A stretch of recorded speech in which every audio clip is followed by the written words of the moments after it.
بسم الله والحمد لله والصلاة والسلام على رسول الله وعلى آله وصحبه ومن والاه وأما بعد. On commence aujourd'hui le cours numéro 131 dans l'explication de Tafsir al-Baqarah du Cheikh Salih al-Fawzan hafidhahullah ta'ala.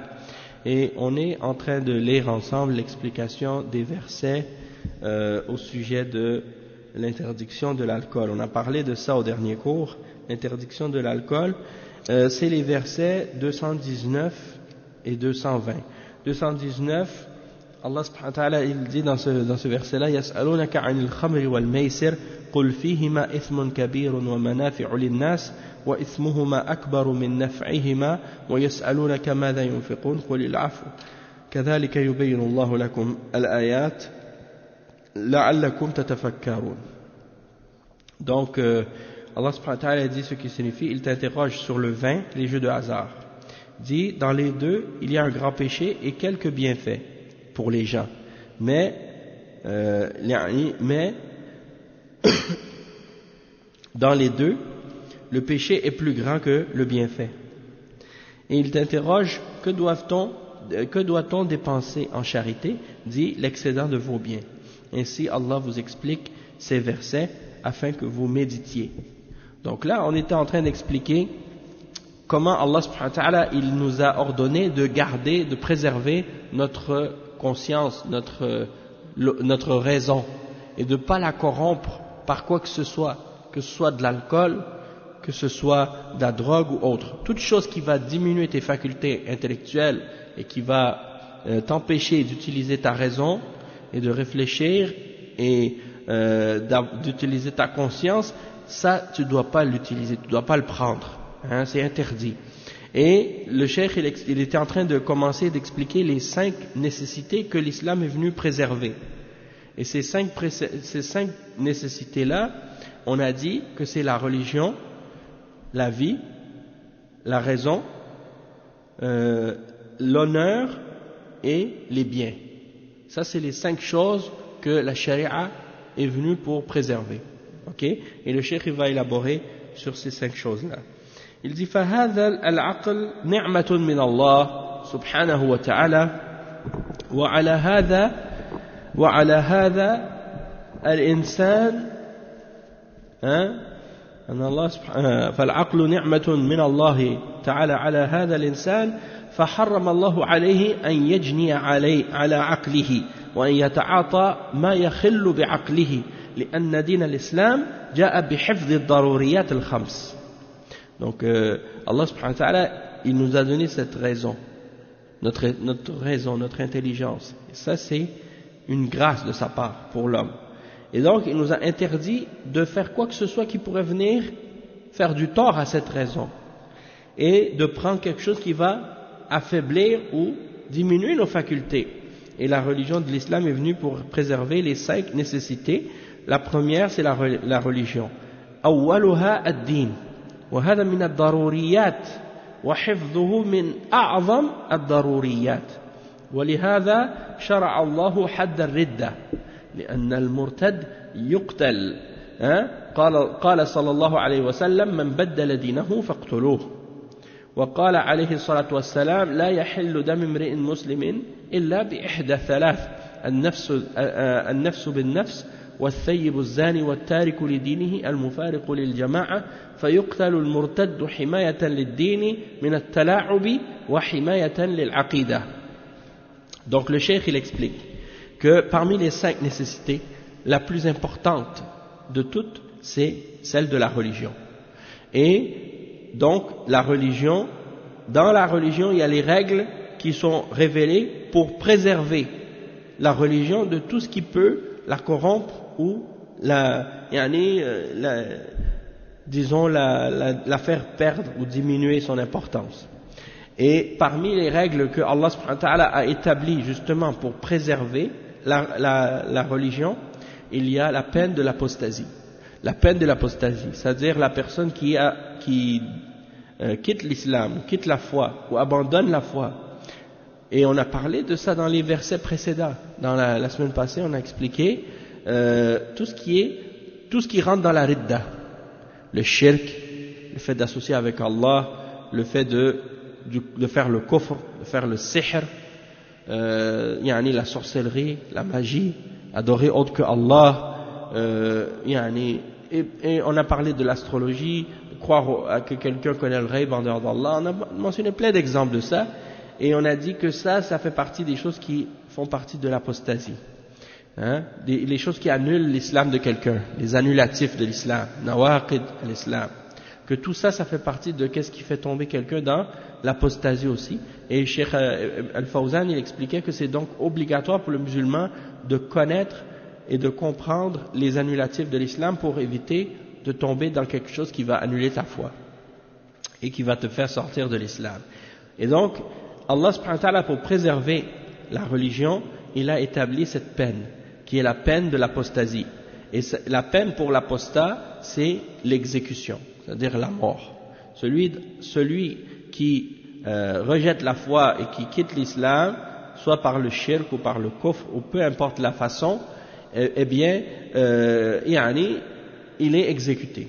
Et dans l'islam, on a expliqué que la personne qui abandonne la foi ou change sa religion, il est exécuté. La preuve de ça, c'est le hadith rapporté par l'imam al-Bukhari selon Ibn Abbas, radiyallahu anhuma, il dit, celui qui change sa religion, tuez-le.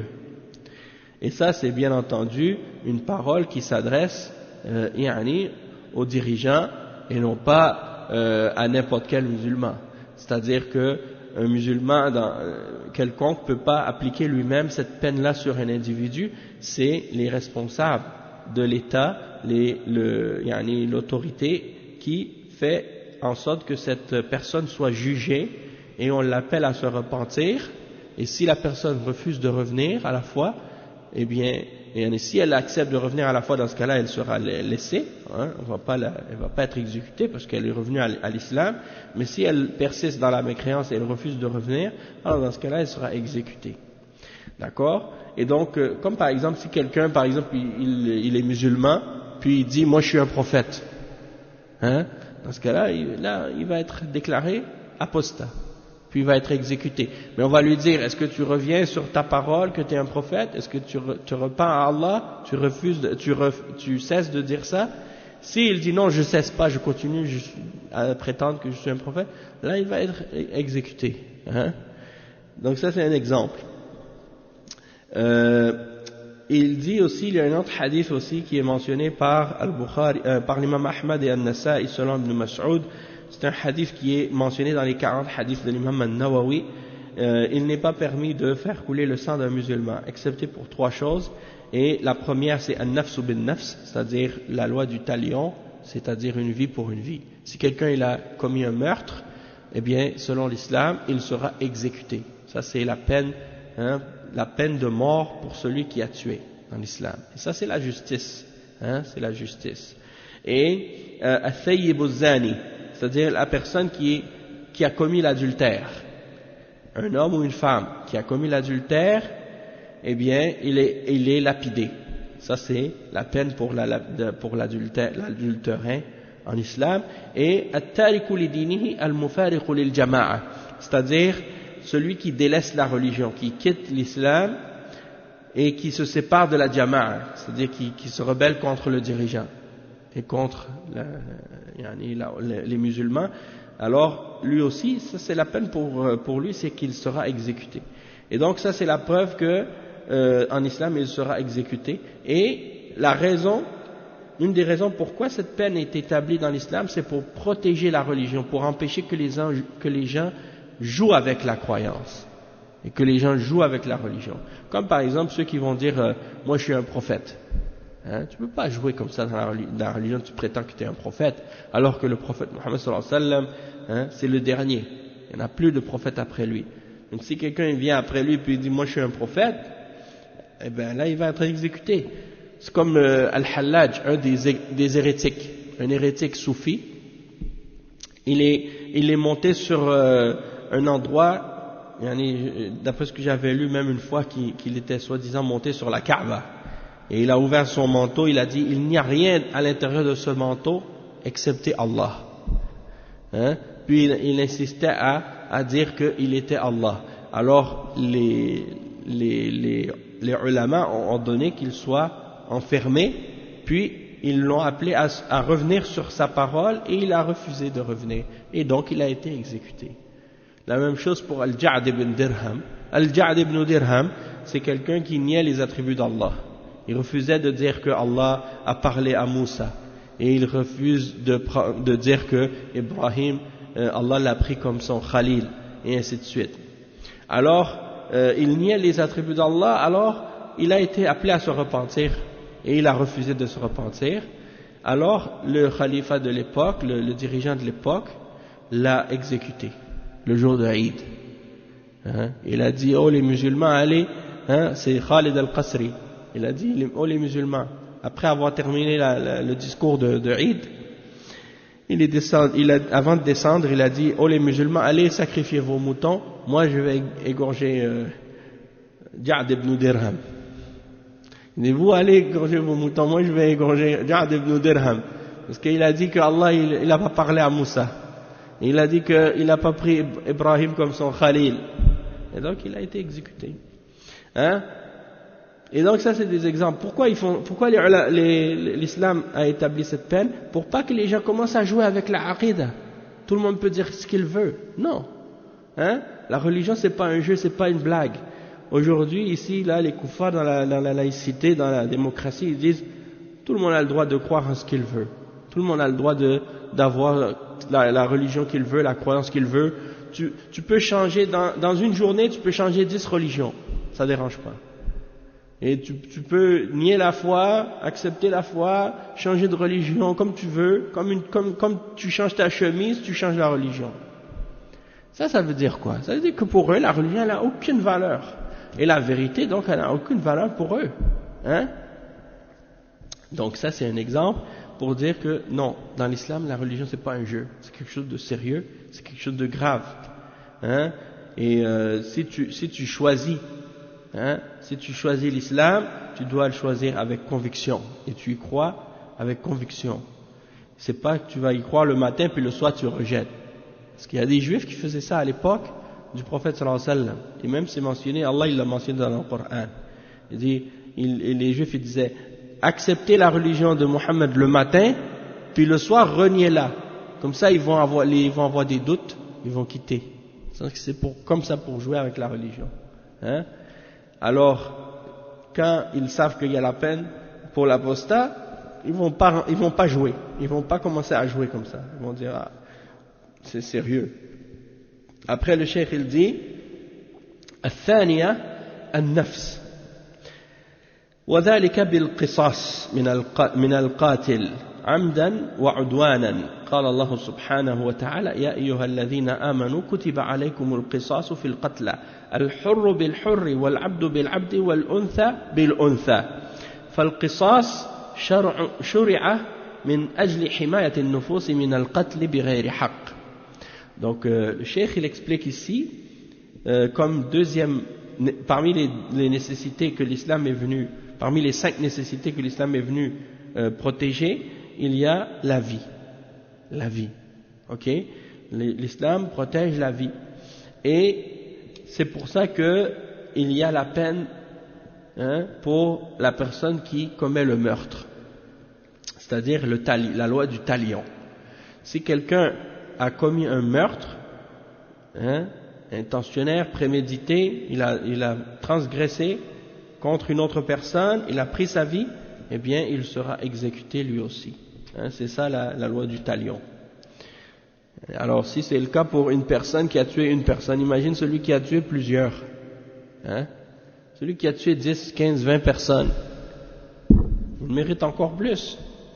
C'est pour ça, des fois, quand tu vois des malades, des fous qui font des attentats et qui tuent des innocents comme ça, par dizaines, et puis après, ils pensent que qu'est-ce qu'il fait, c'est bien. C'est normal qu'il doit y avoir une justice. Il doit y avoir une justice.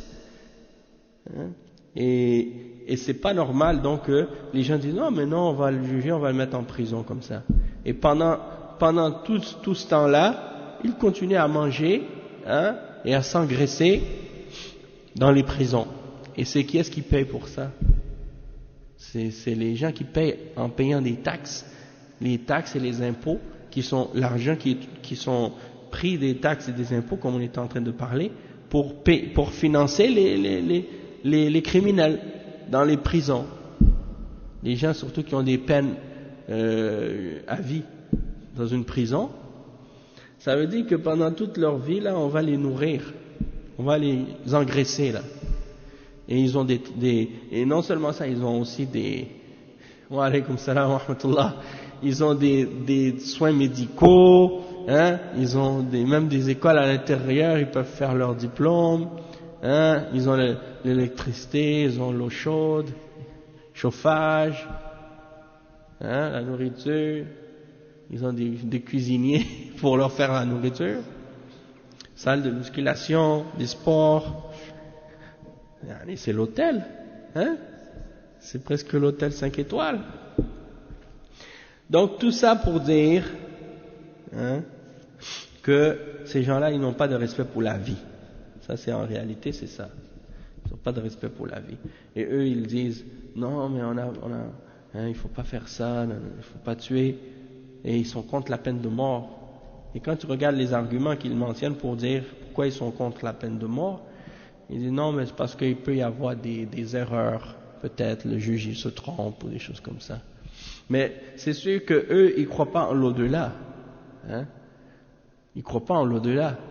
Donc ça veut dire si quelqu'un il a été tué pour une erreur, par erreur, on l'a accusé d'un crime qu'il n'a pas commis, puis on l'a mis en prison, ou bien on l'a pas mis. Il dit si au moins s'il n'a pas fait le crime, puis on l'a mis en prison, au moins il est encore vivant.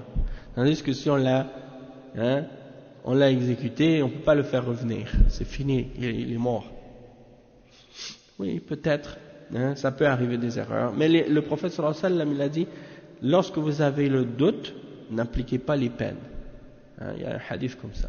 Vous n'appliquez pas les peines lorsque il y a des shubuhat, lorsqu'il y a des ambiguïtés ou des doutes, vous repoussez les peines. D'accord? Déjà ça c'est de 1. Donc la personne sur laquelle on va appliquer la peine, c'est uniquement celui au sujet duquel on est certain. Et il y a des témoins ou il y a des preuves. Après qu'on l'ait jugé, bien sûr. Et là, en même temps aussi, si le croyant, lui, il sait que cette exécution-là qu'il va subir, c'est une expiation pour son péché. C'est une expiation pour son péché. C'est-à-dire que s'il a tué quelqu'un, il sait que quand il est exécuté dans cette vie, ça lui efface son péché qu'il a fait dans l'au-delà. C'est-à-dire que dans l'au-delà, il ne va pas être puni pour le péché s'il a été puni pour ce péché-là dans cette vie. Mais pour le kafir, lui, il ne croit même pas à l'au-delà. Donc, qu'est-ce que ça change pour lui, de toute façon? Oui.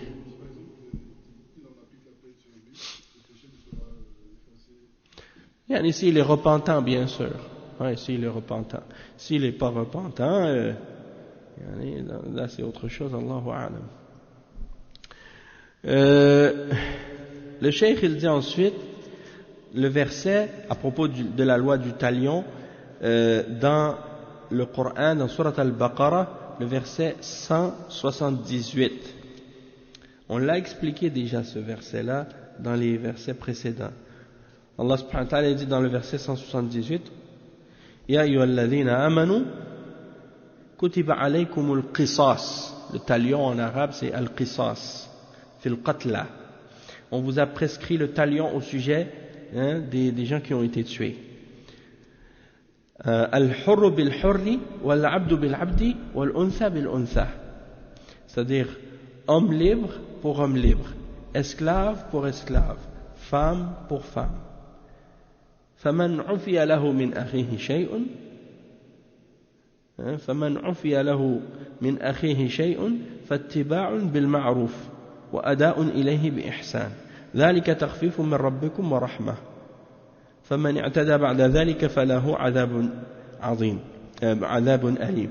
Donc ça c'est une autre chose aussi par rapport au meurtre, c'est que Allah subhanahu wa ta'ala dit dans la suite du verset 178, mais celui à qui son frère aura pardonné en quelque façon doit faire face à une requête convenable et doit payer des dommages de bonne grâce.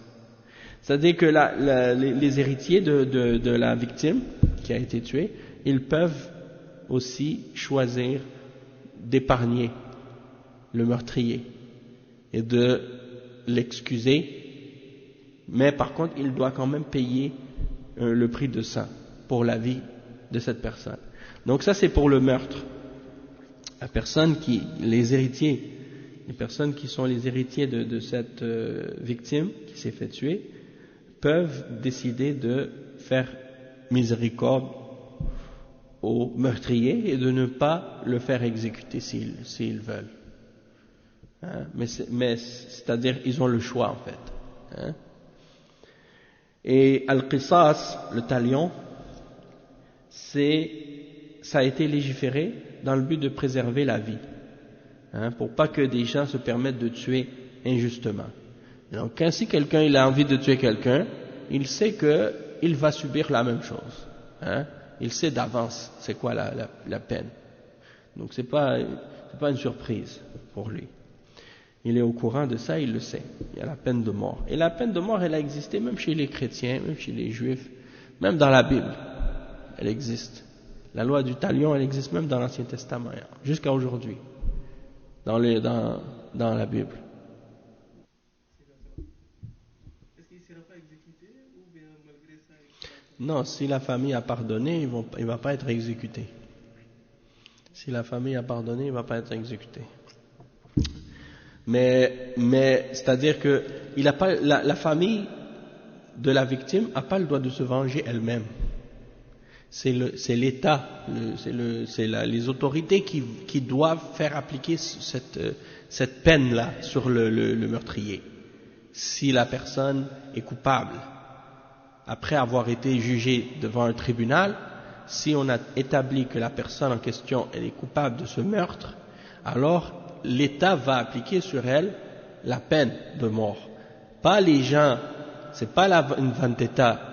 Chacun il venge son mort comme il veut. Non, parce que ça amène plus de mal, ça amène plus de problèmes. Pourquoi? Parce que ça finit jamais après. Un il tue l'autre, et l'autre il se venge, et l'autre il se venge, et l'autre il se venge, ça finit plus. Hein? Donc c'est pas une vendetta que quelqu'un il se permet de tuer la personne, il dit ah toi t'as tué mon père, je vais tuer ton père. Non, c'est pas comme ça. C'est l'État et le dirigeant. Et la personne est jugée devant un tribunal si elle est coupable. Si les héritiers décident que cette personne-là, on le pardonne pas, hein, on l'excuse pas, là il est exécuté et c'est réglé. Hein. Et en général, il applique le jugement devant des gens. Il y a des gens présents, des gens ils assistent à ça. Et quand j'étais étudiant à Médine, en Arabie Saoudite, ils appliquaient les peines devant la mosquée, devant le Masjid al-Nabawi. Il y avait une place, un grand espace, et puis ils amenaient les criminels. Hein, et il y avait le bourreau, hein, l'homme qui vient avec l'épée là. Et puis la police est là, et ils disent dans le micro qu'est-ce que la personne a fait comme crime et qu'est-ce que le tribunal a jugé à propos de son sujet, qu'est-ce qu'il a fait. Puis il mentionne les versets qui sont reliés à cette peine-là. Et puis après le bourreau il vient et la personne ses yeux, il y a un bandeau sur ses yeux, il ne voit pas. Il se met accroupi sur ses genoux, il penche sa tête et le bourreau il vient avec l'épée et il le frappe sur la nuque, hein, très fort avec l'épée. La nuque c'est le cou. Le dos du cou, hein? Et il le frappe comme ça avec l'épée. Des fois, c'est-à-dire que c'est pas nécessaire que la tête va être complètement enlevée d'un seul coup, mais l'important c'est que la personne elle meurt directement, d'accord? Et oui, c'est ça, pour pas qu'elle souffre. Et en général, ils donnent à la personne un calmant ou quelque chose pour pas qu'elle bouge. Hein? Oui, c'est ça, un petit peu. Comme ça, il va pas être trop nerveux et tout. Puis ça se fait en une fraction de seconde, ça prend même pas de temps. Et je me rappelle lorsque j'avais assisté à ça là-bas, ils ont mentionné le crime des deux hommes. Qu'est-ce qu'ils avaient fait? C'est grave, qu'est-ce qu'ils avaient fait? Ils étaient entrés dans une maison d'un homme, ils l'ont tué, et puis après ils ont violé sa femme. Après ils sont allés dans une autre maison à côté, ils ont refait la même chose. Et après ils les ont attrapés, et donc quand ils ont été jugés, et c'était deux Saoudiens. Pour dire que ceux qui pensent que l'Arabie Saoudite, ils appliquent les lois juste sur les étrangers ou sur les pauvres. Ça c'est des mensonges encore. D'accord? Donc ça c'est un exemple. Ces règles-là sont établies pour préserver la vie, pour empêcher que les gens se permettent de tuer comme ils veulent, faire ce qu'ils veulent. الثالثة العقل الضرورة الثالثة العقل ولذلك شرع الله حد الشرب الذي يشرب الخمر ويسكر يعني يجلد بالسياط ويذاق العذاب والألم حتى يتوب عن هذه الجريمة وقد جلد النبي صلى الله عليه وسلم في الخمر وجلد أصحابه من بعده وذلك من أجل حماية العقل من أن يتلاعب به بتعاطي المسكرات. Donc il dit la troisième parmi les nécessités que l'islam est venu préserver, c'est la raison. Et c'est pour cette raison que Allah il a légiféré la peine pour la personne qui boit de l'alcool et pour la personne qui est ivre. Et c'est un nombre de coups de fouet que la personne va recevoir. Et donc c'est dans le but de l'amener à se repentir de ce crime. Et le prophète sallallahu alayhi wa sallam, il a fouetté, il a flagellé des gens pour avoir bu de l'alcool à son époque, et également les compagnons du prophète sallallahu alayhi wa sallam, radiyallahu anhum, après le prophète, ils ont appliqué cette peine sur les gens, et ça c'est dans le but de préserver la raison, pour que les gens ils jouent pas avec l'alcool et les drogues et des choses comme ça.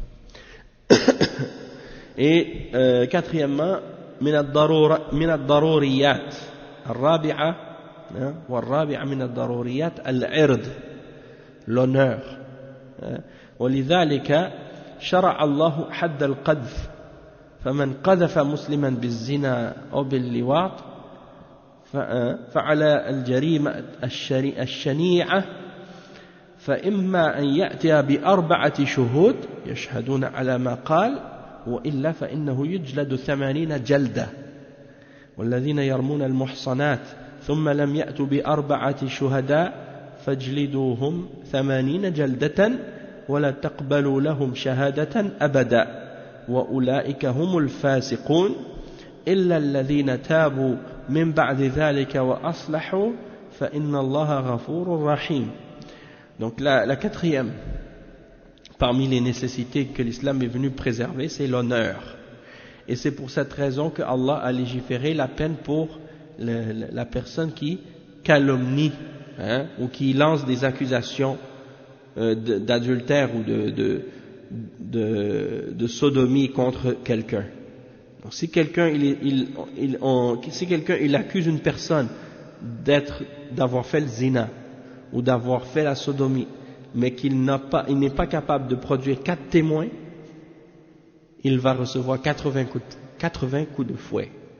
Ça c'est la peine dans l'islam pour celui qui accuse une personne de zina. Et donc si quelqu'un par exemple il dit un tel, lui il a fait le zina, ou lui il a fait ça ou elle a fait ça ou fait ça, il faut qu'il amène 4 témoins. S'il n'a pas 4 témoins, c'est lui qui va être puni, c'est lui qui va être fouetté.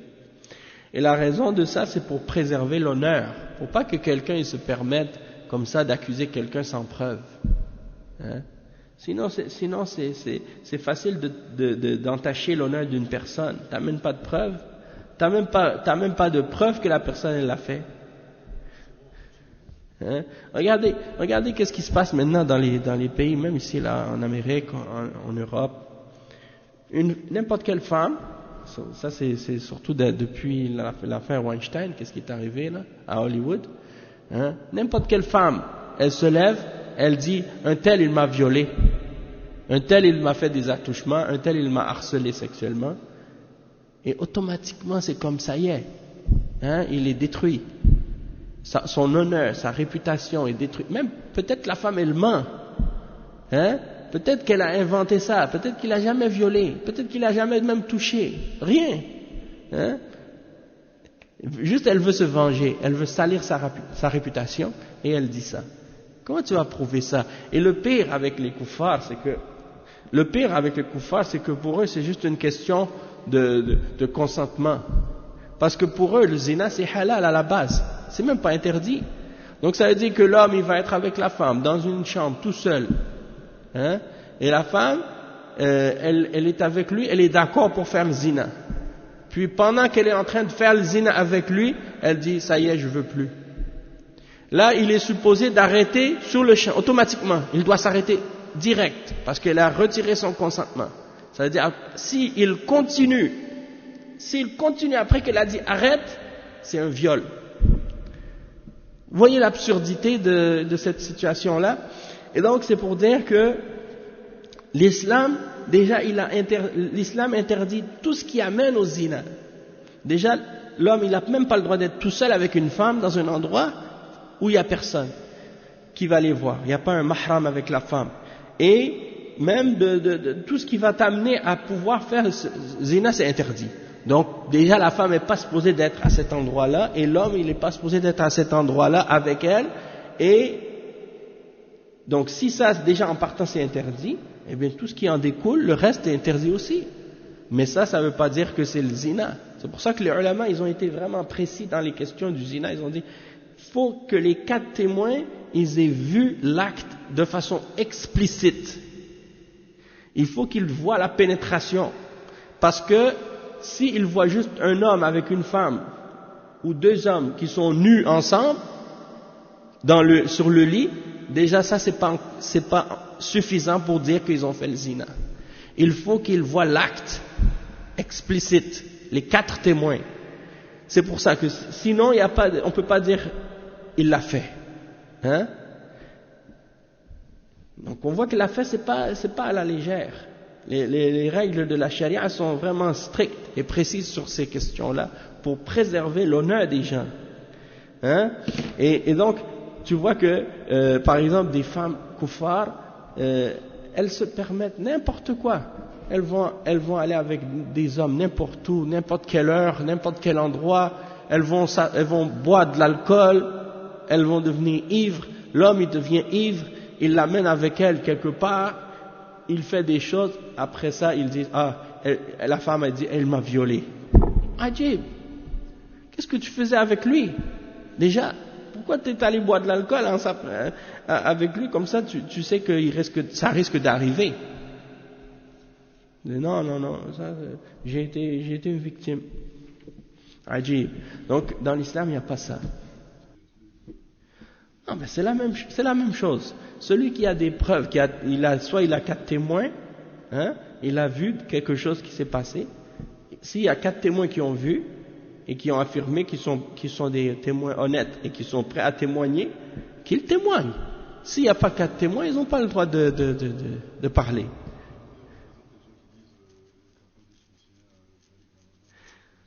Non, mais ça c'est-à-dire, moi je veux même pas rentrer dans ces affaires-là, franchement. Je te dis la vérité. Ça c'est ses problèmes à lui qu'il s'en sorte, qu'il se démêle avec ça. Hein? Des fois, comme je veux dire, je veux pas rentrer dans les détails là-dessus. Mais qu'est-ce qui est clair? Qu'est-ce que je veux dire par rapport à ces choses-là de façon générale, c'est que dans l'islam, on a des règles à respecter par rapport aux relations entre les hommes et les femmes. Hein? Et en dehors du mariage, il n'est pas supposé d'avoir de relation entre un homme et une femme, de façon générale. Peu importe de qui il s'agit. On ne va pas citer le nom d'une personne en particulier. D'accord? Même si on dirait que la personne, elle n'a pas fait le zina. hein, on ne va pas l'accuser de zina, parce qu'on n'a pas de témoin, on n'a pas de preuve. D'accord? Mais en même temps, on peut dire que si par exemple tu vois un homme marcher avec une femme ou bien qu'il s'assoit avec des femmes, puis il parle avec les femmes comme si rien n'était, tu vas dire ça c'est blâmable, c'est contraire à l'islam. Hein? C'est peut-être pas l'adultère, mais c'est quand même interdit. Et quand tu vois quelqu'un qui prétend être un prêcheur à l'islam ou un conférencier, puis qui insiste que les présentatrices et les gens qui animent avec eux soient des femmes, et que tu le vois à chaque fois assis avec des femmes, puis qui dit « Mais oui, ma sœur, nous sommes des adultes. Hein? On est capable de se contrôler, on n'est pas des animaux. Hein? Yani, subhanallah, on est des êtres humains. Et on a tous des pulsions et des tentations et des désirs. Et donc, Allah, il nous a justement mis des limites et des barrières pour justement, wa alaykoum salam wa rahmatullah, pour éviter que ces choses-là se produisent. Sinon, le zina, il arrive comment? Hein? C'est-à-dire, comment je pourrais dire?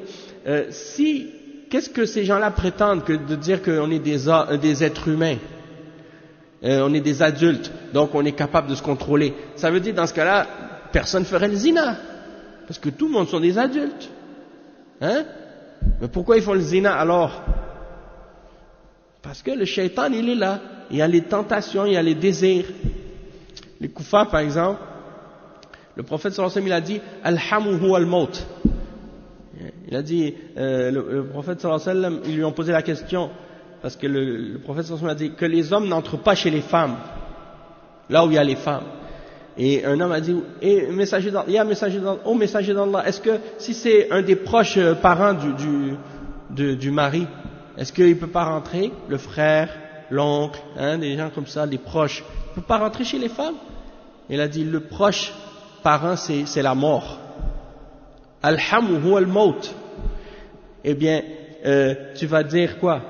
Non, mais non, on est capable de se contrôler. Le zina, ça arrive comme ça.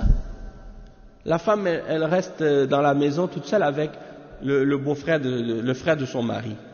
Et elle se voile pas devant lui, ou bien lui, il s'assoit avec elle, il parle avec elle tout le temps. Son mari va travailler et le frère, il reste dans la maison toute seule avec sa femme. Un jour, la tentation, elle vient, puis le shaitan, il vient, puis ça y est. C'est pour ça que le prophète sallallahu alayhi wa sallam, il a dit, quand il y a un homme est tout seul avec une femme, le troisième des deux, c'est le shaitan. Le troisième, c'est le shaitan. Hein? C'est le diable qui vient pour mettre la tentation entre les deux. Hein? Tu vas dire, ah mais non, on n'avait pas eu l'intention de faire ça, c'était pas calculé. Mais non, c'est pas calculé. Mais shaitan, lui, il a calculé. Hein? Donc, il faut pas se penser comme si on est tellement pieux, tellement fort, tellement religieux, que ça y est, on n'a pas peur de tomber dans le péché. On est au-dessus de ça. Ou bien, il y en a même qui vont justifier ça, comme par exemple les Shia al-Rafida, qui eux se permettent de faire le mut'a, le zawaj al-mut'a. Ils disent par exemple, on se marie pour 2 jours, on se marie pour 1 heure. Hein? Puis il y en a, c'est ça qu'ils utilisent comme shubha. Alors que ça, c'est clair que c'est haram, c'est du zina. Hein? Mais peut-être qu'ils vont utiliser ça comme excuse. Ou bien, ils vont par exemple, dire, peut-être certains soufis, ils ont cette idée que, ouais, moi je suis descendant d'un wali, hein, je suis un wali ou je suis un saint, donc j'ai le droit de me marier moi-même avec qui je veux. Wa alaykoum salam wa rahmatullah. C'est-à-dire, il pense que n'importe quelle femme qui lui plaît, hein, il la marie sur le champ direct, comme ça, sans son wali, sans les conditions. Hein, ok, je te marie, khalas. Il se marie pendant 1 heure et puis il a fini, il la divorce. Ça, c'est jouer avec la religion, ça. Hein? Mais il y a des gens comme ça, c'est des shayatines. Le shaitan leur a embelli leurs mauvaises actions et ils pensent être corrects. Hein? Puis après ça, il dit, qui es-tu pour me juger? Hein? Mais Allah, il nous a donné une raison, il nous a révélé la révélation pour qu'on puisse distinguer entre le vrai et le faux, le bien et le mal, qu'est-ce qui est halal et qu'est-ce qui est haram. Qui suis-je pour te juger? Je suis un musulman. Hein? Qui a lu qu'est-ce que Allah a dit dans le Coran, et c'est tout. Ce qui est halal, c'est halal, ce qui est haram, c'est tout, khalas. Et tu voulais dire quelque chose? Non.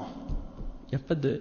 Si la personne, elle consulte des choses d'obscénité, ouais. Ouais, c'est ça. Elle doit se repentir à Allah et faire tawbah. Mais il n'y a pas de peine, elle ne va pas la lapider ou la fouetter pour ça, non.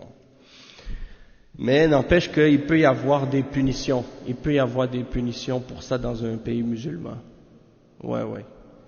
Oui. En Arabie Saoudite, là, les gens qui trouvent... Non, mais il y a des gens qui trouvent toujours un moyen de se faufiler autour de ce genre d'interdiction, autour de ce genre de blocage. Et donc, c'est sûr que ça, c'est du poison, Yann. Non, mais c'est clair que j'ai déjà entendu cette personne dire des choses par rapport aux chiites, comme si quand il parle de la position des chiites, tu vois qu'il a des positions comme s'il les considère correctes, les rafidah, et il parle d'eux en bien, il dit d'eux du bien. Donc ça, c'est clair que le fait qu'il ait ces idées-là, c'est pas surprenant qu'il justifie, par exemple, certaines de leurs pratiques, comme le muta'a, par exemple. J'ai entendu une conférence de Tariq Ramadan dans laquelle il faisait les éloges de l'Iran et de leur politique. Et même qu'à un moment donné, il faisait une émission sur une chaîne iranienne. Il faisait une émission de télé sur des chaînes iraniennes, puis il dit du bien de l'Iran. Et pas juste lui, même son frère aussi, Hani Ramadan, et il mentionnait Khomeini comme étant l'imam des musulmans. Pas seulement des chiites, mais même des gens de la sunna.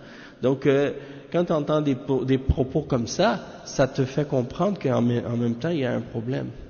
Il y a un problème chez l'individu par rapport à sa position envers les Rafidah. Et même son grand-père, Hassan al-Banna, c'est un des premiers qui, en Égypte, avait ouvert un centre pour, soi-disant, le rapprochement entre les gens de la sunna et les Rafidah. Donc si c'est le cas, c'est pas surprenant, encore une fois, de voir qu'ils ont cette position. Et donc peut-être qu'ils se justifieraient de certains comportements en se basant sur le fait que les Rafidah, eux, l'ont rendu licite, le mariage temporaire. Sauf que quand tu vas en Iran, c'est qui fait le mariage temporaire? C'est les femmes, soit les femmes divorcées, ou les veuves, ou bien les femmes qui ont pas d'argent. Elles font ça pourquoi? Pour vivre. Ça devient comme un gagne-pain pour elles, ça devient de la prostitution. Elles se marient pour une semaine, pour 2 jours, pour 3 jours, puis elles vont voir un imam, il les marie comme ça, puis aussitôt quand c'est fini, il lui donne une somme d'argent, puis quand c'est fini, le contrat, mais ça y est, lui il retourne chez lui, puis elle retourne chez elle, puis c'est fini. Donc ça c'est de la prostitution, il n'y a rien d'autre. Donc tu dis, moi j'ai entendu des fois des chiites comme ça qui voulaient argumenter comme ça pour dire ouais mais c'est bien, le muta'a c'est bien comme ça parce qu'il y a des jeunes, ils peuvent pas se marier, donc au moins ils peuvent se satisfaire dans cette façon-là. J'ai dit, est-ce que tu donnerais ta fille dans le mariage de muta'a? Tu accepterais que ta fille se marie comme ça avec quelqu'un pour 2 semaines, 3 semaines, 1 jour, 2 jours? Et là, tu vois, là, ils commencent à s'énerver parce qu'ils sont fâchés que tu dises ça. Mais c'est la vérité. Comment tu vas accepter? Tu acceptes ça pour des femmes, mais tu n'acceptes pas ça pour ta fille? Et même dans un des livres des Rafidah, c'était écrit, et qu'est-ce qui arrive si la femme qui fait le muta'a, elle est mariée? Et qu'est-ce qu'il a répondu, un des imams des chiites, il a dit, le péché sera sur elle. C'est grave. Comment quelqu'un peut parler comme ça? Mais ça c'est écrit dans leurs livres, là, des histoires comme ça. Donc, et donc le cheikh il dit لأن أعراض المسلمين محرمة وعرض المسلم مثل دمه ومثل ماله فإن دماءكم وأموالكم وأعراضكم عليكم حرام كل المسلم على المسلم حرام ماله وعرضه ودمه فلا تدنس الأعراض بالقذف لأن هذا يدنس العرض ويشوه الإنسان ويكرهه إلى المجتمع وهو من إشاعة الفاحشة التي قال الله فيها إن الذين يحبون أن تشيع الفاحشة في الذين آمنوا لهم عذاب أليم في الدنيا والآخرة والله يعلم وأنتم لا تعلمون. والعرض أغلى على الإنسان من المال وكونه يؤخذ ماله أسهل عليه من أن ينتهك عرضه. Le cheikh il dit donc l'honneur pour le musulman c'est quelque chose qui est sacré et on n'a pas le droit d'atteindre l'honneur de quelqu'un, un musulman, et il dit porter atteinte à un musulman dans son honneur c'est la même chose que porter atteinte à sa vie, à son sang ou à ses biens. Parce que le prophète sallallahu alayhi wa sallam a dit vos vies, vos sangs, vos biens et vos honneurs sont sacrés pour vous, les uns pour les autres. Et il dit tout du musulman est sacré pour un autre musulman. Ses biens, son honneur et son sang. Donc, on n'a pas le droit d'accuser quelqu'un d'adultère ou de fornication ou de sodomie ou des choses comme ça, sauf si on a 4 témoins. Si tu as 4 témoins qui ont vu l'acte de façon explicite et qu'ils peuvent témoigner, dans ce cas-là, ok. Sinon, il y a une peine pour ça. Parce que tu ne peux pas attaquer l'honneur de quelqu'un aussi facilement que ça. Et les rumeurs, les mauvaises rumeurs, les mauvaises réputations, ça se propage très rapidement dans les sociétés. Et j'oublierai jamais qu'est-ce qui est arrivé une fois dans une autre mosquée à Montréal. Quelqu'un est venu, il a mis dans la boîte de sadaqa une lettre pour accuser une sœur d'adultère. Il est venu mettre dans la boîte de sadaqa une lettre et il écrit dedans toutes sortes de calomnies contre une sœur. Puis le pire c'est qu'il est venu la semaine d'après avec une autre lettre pour s'excuser de la lettre de la semaine précédente en disant je m'excuse, ce que j'avais écrit sur la sœur c'était pas vrai, c'est parce que quelqu'un l'avait demandé en mariage puis qu'il a été refusé, donc parce qu'il a été frustré que la sœur l'ait refusé, il a voulu se venger contre elle, il a commencé à l'accuser de zina. Il y en a comme ça d'une semaine à l'autre, tu accuses une sœur de zina, le lendemain, la semaine suivante tu t'excuses. C'est grave, et donc ça veut dire que les gens ils peuvent salir l'honneur de quelqu'un juste comme ça par vengeance, et juste vouloir détruire quelqu'un. Donc aujourd'hui, comme j'ai mentionné tout à l'heure, avec ce qui se passe sur Internet, puis avec à Hollywood ou ailleurs, une femme elle dit il m'a violé, il m'a fait ci, il m'a fait ça. Peut-être que c'est même pas vrai. Puis des fois c'est des affaires qui se sont passées ça fait 20 ans en arrière, puis là elle sort aujourd'hui avec une histoire, elle me dit il y a 20 ans il m'a fait ça, et c'est quoi ta preuve? Comment tu vas établir ça? Déjà comme je disais tout à l'heure, ils croient que le zina c'est halal, déjà à la base, qu'ils étaient ensemble dans la même pièce tout seuls en train de boire de l'alcool, puis tout d'un coup elle l'accuse de viol. Qu'est-ce que tu faisais là, à cet endroit-là, à cette place-là, en train de boire avec lui, tout seul? Oui, surtout que... Oui, ils savent déjà qu'ils sont comme ça, ces gens-là. Donc pourquoi tu vas même aller là-bas? Donc c'est comme si... C'est de l'hypocrisie, cette attitude-là chez les kuffars. Puis comme je disais l'exemple du consentement tout à l'heure, c'est exactement ça. La femme, elle peut donner son consentement, elle peut l'enlever à n'importe quel instant. Au début du zina, elle commence à faire le zina, elle est d'accord, elle dit oui, je te donne le consentement, ou bien il comprend le consentement. Puis en plein milieu de l'acte, elle décide que non, je veux plus. Là, il est obligé de s'arrêter direct. Puis, parce qu'elle a retiré son consentement. S'il continue encore, il l'a violé. C'est un viol. Et l'être humain, il n'est pas un robot automatique comme ça, tu pèses sur le bouton, il s'arrête. Non. C'est quel kafir qui est à moitié ivre ou ivre complètement qui va s'arrêter tout de suite comme ça. Ça, c'est pas réaliste. Mais la société, elle fait comme ça. Hein? Oui, c'est comme je te dis, il y a beaucoup de musulmans qui, comme je te dis, ils suivent des idéologies, ils suivent des méthodologies, comme les Ikhwan et autres, et pour eux, ils considèrent que le mélange entre les hommes et les femmes, que c'est correct. C'est ça. Ils contredisent le Coran et la Sunna, puis entre eux, ils croient qu'il n'y a pas de problème d'être mélangé entre hommes et femmes, et même j'écoutais, comme je disais tout à l'heure, Tariq Ramadan, dans une de ses cassettes, il disait, mais si on est mélangé à l'école, on est mélangé dans toutes nos cours, hein, des classes à l'université, les garçons et les filles, tu te mélanges. Mais quand tu fais des activités islamiques, tu veux séparer, pourquoi? Hein? Lui, il fait un qiyas à l'envers, en fait. Il fait une analogie inversée. Il dit, puisque tu fais toujours le haram en temps normal, dans la vie de tous les jours, dans le métro, dans l'autobus, dans l'école, dans l'université, donc pourquoi quand tu pratiques l'islam, tu vas pas continuer à faire le haram aussi? Alors qu'il devrait utiliser le raisonnement inverse. Puis dire, puisque dans la mosquée, on sépare les hommes et les femmes, alors que c'est l'endroit dans lequel on se réunit pour adorer Allah, et qu'on est dans le lieu dans lequel on est le plus près d'Allah, et qu'on se sépare entre les hommes et les femmes, pourquoi pas se séparer dans le reste des activités de la vie de tous les jours? Dans les moments où on est plus éloigné d'Allah, et dans les moments où donc lui c'est comme ça, il joue avec les gens, il donne des shubuhat comme ça pour tromper les gens, pour les faire tomber dans le péché. Et il prétend, il dit, mais on est des adultes, on est capable de se contrôler. Si on est ensemble, les jeunes, ils vont se rencontrer entre eux, puis c'est comme ça qu'ils vont se connaître, et ainsi de suite.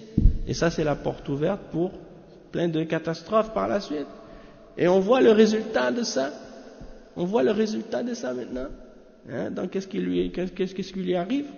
Hein, c'est une épreuve, c'est une fitna. Nasallallahu al-afiyata.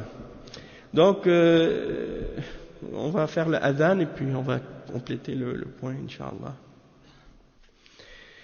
Donc, pour compléter le point, qu'est-ce qu'on était en train d'expliquer? C'est que, donc, l'honneur, c'est quelque chose qui est sacré. On n'a pas le droit d'y porter atteinte. Et on n'a pas le droit de salir non plus l'honneur de quelqu'un, ni de salir sa réputation. Et il dit donc, le cheikh, que c'est quelque chose c'est quelque chose qui ouvre la porte à la propagation de la turpitude et des péchés dans la société. C'est comme l'autre jour j'écoutais un reportage, il parlait dans les médias que dans un pays, je ne vais pas dire lequel, ils ont attrapé soi-disant quelqu'un avec une femme. Puis ils ont comme filmé ça, puis ils ont mis ça dans les médias. Le fait de mettre ça dans les médias de cette façon, ça fait la propagation de la turpitude dans la société. Et ça, c'est quelque chose qui est mauvais. Donc, le mieux, au contraire, c'est pas de publiciser ça, mais plutôt de le cacher et de le couvrir pour éviter justement que ça se propage et que les gens prennent ça à la légère après. Parce que quand tu commences à le diffuser et puis en parler à chaque fois, tu dis ça dans les médias de cette façon, eh bien les gens vont dire ça devient normal après, une fois, deux fois, trois fois, quatre fois, cinq fois. Après les gens ils l'entendent et puis ça fait plus rien après. Ils vont plus avoir de gêne par rapport à ces choses-là. Donc l'attitude c'est pas de diffuser ça. Et il mentionne le verset 19 dans Surat An-Nur à propos de ceux qui aiment que la turpitude soit propagée parmi les croyants. Ils auront un châtiment douloureux dans cette vie d'ici-bas et dans l'au-delà. Et Allah sait et vous ne savez pas. Donc il dit que l'honneur d'une personne dans l'islam, c'est quelque chose de plus valeureux, qui a plus de valeur et qui est plus cher que l'argent et les biens. Il dit que si on te vole ton argent, c'est quelque chose qui est beaucoup plus facile à supporter que qu'on t'attaque ton honneur. Ça c'est encore plus grave. Et la cinquième parmi les 5 nécessités, c'est al-mal, c'est-à-dire les biens, l'argent. La charia est venue, wa alaykum salam wa rahmatullah, la charia est venue pour protéger les biens et l'argent des gens. Il dit المال ولذلك شرع الله حد السرقة وقال تعالى والسارق والسارقة فاقطعوا أيديهما جزاء بما كسبا نكالا من الله والله عزيز حكيم فأمر بقطع يد السارق والسارقة حفظا للأموال لئلا تسرق وتؤخذ بغير حق وتقطع اليد وهي عضو من الإنسان فيها نصف الدية وتقطع هدرا إذا سرق وحفظا للأموال لأن الأموال محترمة ولا يحل مال امرئ مسلم إلا عن طيب نفس فإذا خانه وسرقه وثبتت عليه السرقة إما بإقراره وإما بشهادة شاهدين عدلين فإنه تقطع يده اليمنى من مفصل الكف عقوبة له نكالا من الله والله عزيز حكيم. Donc le cheikh il termine donc les 5 nécessités en disant que l'islam est venu pour préserver les 5 nécessités et la 5e c'est les biens et Allah c'est pour ça qu'il a légiféré la peine pour le vol et il mentionne le verset 38 dans Surat Al-Ma'ida dans lequel Allah subhanahu wa ta'ala dit et le voleur et la voleuse coupez-leur la main comme rétribution pour ce qu'ils ont acquis et comme punition de la part d'Allah et Allah est puissant et sage. Et il a ordonné donc de couper la main du voleur et de la voleuse pour préserver les biens et pour pas que les gens le volent. Non, ok. Par rapport à ta question, déjà il y a des règles par rapport à l'application des peines pour la personne qui vole. C'est sûr qu'il faut qu'il y ait des témoins. Le nombre exact, je sais que c'est pas 4, mais je suis pas sûr pour le nombre. Il faut que je vérifie. Puis aussi, il y a des conditions pour que la personne on coupe sa main pour le vol. C'est-à-dire, il faut que ça ait atteint une certaine valeur. La marchandise qui a été volée, il faut qu'elle ait une certaine valeur. Et il faut que la marchandise en question, elle ait été préservée. C'est-à-dire que si quelqu'un, par exemple, il a laissé un bijou ou quelque chose en or ou quelque chose qui a de la valeur sans le mettre sous clé et de le préserver et que quelqu'un le vole, la personne dans ce cas-là, on ne va pas appliquer la peine. On va seulement appliquer la peine dans le cas de la personne qui a volé quelque chose qui a été, disons, protégé. C'est ça, qu'il y a eu des précautions prises pour empêcher que la chose soit volée. Ça c'est un autre cas. Et en général, la personne qui est dans le besoin, si elle vole, elle va voler par exemple de la nourriture ou des choses comme ça. Et dans des cas où quand il y avait de la famine ou qu'il y avait de la pauvreté, il y avait des famines ou des choses comme ça, les peines n'étaient pas appliquées dans ces temps-là parce que les gens ils volaient pas par malice ou par vice, mais ils prenaient parce qu'ils n'avaient rien à manger. Donc les peines n'étaient pas appliquées dans ces cas-là. Mais sinon, c'est pas, même à ça, c'est pas une justification ou une excuse pour voler, parce qu'il y a toujours des moyens halal. Mais disons que par miséricorde, à l'époque de Omar ibn al-Khattab, ils n'avaient pas appliqué la peine, par exemple, par rapport à ça. Mais ça ne veut pas dire qu'on ne l'applique plus par la suite. C'était une situation particulière. Donc c'est ça. Ça c'est dans les règles de hudud.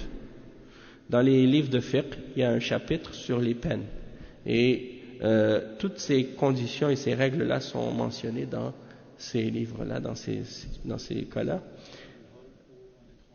Ouais, puis en ce qui concerne le vol du non-musulman, en principe c'est la même chose s'il fait partie des gens qui sont rentrés dans le pays musulman avec un visa, puis ils sont sous la protection des musulmans et c'est interdit de porter atteinte à leur vie, à leurs biens et à leur honneur eux aussi, en principe. Donc même que des fois c'est pire s'ils volent un non-musulman que s'ils volent un musulman. Pourquoi? Parce que il donne une mauvaise réputation, une mauvaise image à l'islam et aux musulmans en agissant de cette façon-là. Donc c'est plus grave, dans ce cas-là. Wayyakum. Et le cheikh il dit qu'on va couper la main et que la main, supposons que quelqu'un par exemple il coupe la main d'une autre personne, pas parce qu'elle a volé, mais parce que par exemple il se bat avec lui puis il lui coupe la main ou par accident, il doit payer la moitié du prix de sang pour la main. C'est-à-dire, ad-diya dans l'islam, si quelqu'un il a tué quelqu'un, le prix de son sang, c'est la valeur de 100 chameaux. Et à l'époque du prophète sallallahu alayhi wa sallam, c'était calculé par un nombre de chameaux. Donc il devait payer 100 chameaux pour le prix de son sang. Et pour le membre de la main, s'il est brisé ou coupé ou quoi, eh bien ça c'est la moitié de la diya. D'accord? Mais lorsque la personne a volé, on lui coupe la main, c'est pour dire que malgré la valeur que ça a en général, mais lorsque la personne est coupable de vol, il n'y a rien à payer en compensation lorsqu'on lui coupe la main parce qu'il est puni pour son crime. Et ça c'est dans le but de préserver les biens, pour que les gens ne soient pas tentés de voler. Et le prophète sallallahu alayhi wa sallam dit: le bien d'un musulman n'est pas permis pour un autre musulman, excepté si il le donne de plein gré, de son plein gré. C'est-à-dire c'est lui qui a voulu le donner. Mais sinon, tu n'as pas le droit de le prendre. Si tu l'as pris par vol ou par trahison, et qu'on a établi ça, et qu'il y a des témoins, le cheikh il dit ici, bishahadati shahidain adlain. Donc il a mentionné 2 témoins. De 2 témoins honnêtes qui témoignent que la personne a volé, alors on va couper sa main droite à partir du poignet. Parce qu'en arabe, l'yad, ça peut vouloir dire le bras au complet. D'accord? C'est pour ça qu'on spécifie à partir de la main, parce que dans la sunna, c'est clarifié que c'est pas le bras au complet qu'on doit couper, c'est seulement la main à partir du poignet. Et ça c'est donc une peine pour la personne qui a volé. Et ça c'est pour en résumé les 5 daruriyat, ad-daruriyat al-khamsa, et c'est dans le but donc de préserver les biens. On va s'arrêter ici pour aujourd'hui, Inch'Allah, puis on va faire la salat, Inch'Allah, juste un instant. سبحانك اللهم وبحمدك أشهد أن لا إله إلا أنت أستغفرك وأتوب إليك وصلى الله وسلم على نبينا محمد وعلى آله وصحبه أجمعين والسلام عليكم ورحمة الله وبركاته.